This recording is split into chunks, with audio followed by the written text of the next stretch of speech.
Au sein de toute cette tempête chaotique, il existait un endroit où les bruits s'évanouissaient et où tout faisait sens à nouveau. Le club d'échecs. Tous les mercredis, entre 13h45 et 14h20, dans une petite salle toute blanche du bâtiment des sciences, Monsieur Raleigh, le professeur de maths, déroulait des tapis verts à la légère odeur de caoutchouc, sortait de grosses pièces en plastique qui avaient perdu depuis longtemps leur feutrine, et pendant 35 minutes, chaque semaine, les échecs devenaient mon monde, mon lieu de sécurité absolue. On donne beaucoup de poids à l'importance des échecs dans la culture et l'histoire de l'humanité.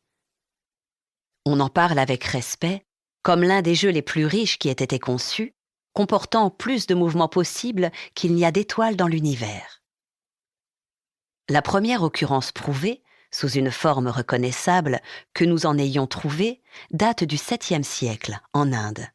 Mais les premières traces de jeux de plateau compétitifs remontent à plusieurs milliers d'années, avec par exemple le sonnet de l'Égypte antique, ou encore en Mésopotamie, le jeu royal d'Our. Cependant, avant que les joueurs d'échecs prennent la grosse tête, n'oublions pas l'existence des dés. Cet archétype du jeu de hasard a précédé tous les autres, des objets ayant été découverts sur de nombreux sites archéologiques, de l'Écosse à la Chine. De la même manière, l'existence de l'un des jeux les plus simples de tous, le cache-cache, est attestée dès le IIe siècle en Grèce. Si nous autres humains nous plaisons à nous voir comme de brillants intellectuels, il semble que nous préférions l'amusement facile et les paris risqués. Ma mère m'a appris à jouer aux échecs, bien qu'elle trouve elle-même ce jeu difficile. Mon père jouait en compétition durant sa jeunesse, mais il était toujours fatigué, occupé, et quand nous nous retrouvions autour d'un échiquier, les parties étaient exaltantes, épuisantes, et qu'il gagne ou qu'il perde, il finissait toujours avec le même sentiment. Mon Dieu, j'ai besoin d'une pause.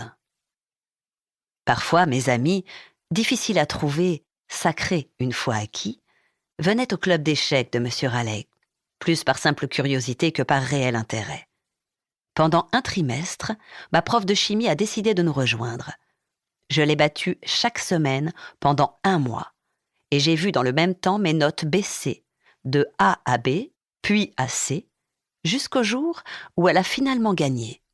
Mes notes sont remontées d'un coup à A, et elle n'a plus jamais rejoué. Mais chaque semaine, j'espérais avoir l'occasion de jouer contre M. Raleigh. C'était le joueur le plus fort que j'avais jamais rencontré. La première fois que nous nous sommes affrontés, j'ai gagné. Pas parce que j'étais particulièrement douée, mais parce que j'étais une gamine débraillée de 11 ans, dans un uniforme de seconde main, et qu'il ne m'a pas prise au sérieux. Je ne l'ai jamais battu à nouveau. Pendant les années qui ont suivi, semaine après semaine, d'année en année, nous nous sommes affrontés, nous repoussant mutuellement dans nos retranchements, avec, à la clé, des fins de partie passionnantes, pour lesquelles nous donnions tout ce que nous avions.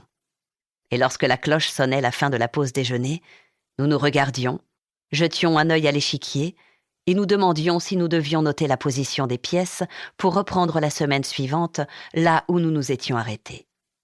Ensuite, nous pensions à combien la fin du jeu serait complexe, à quel point elle serait brutale et intense, et la plupart du temps, nous déclarions la partie nulle.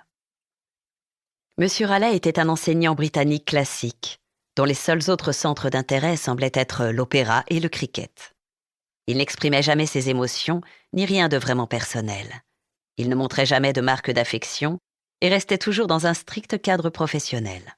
À l'exception de mon tout dernier jour, quand il a acheté un gâteau et un jeu d'échecs en 3D pour lesquels je n'étais vraiment pas douée.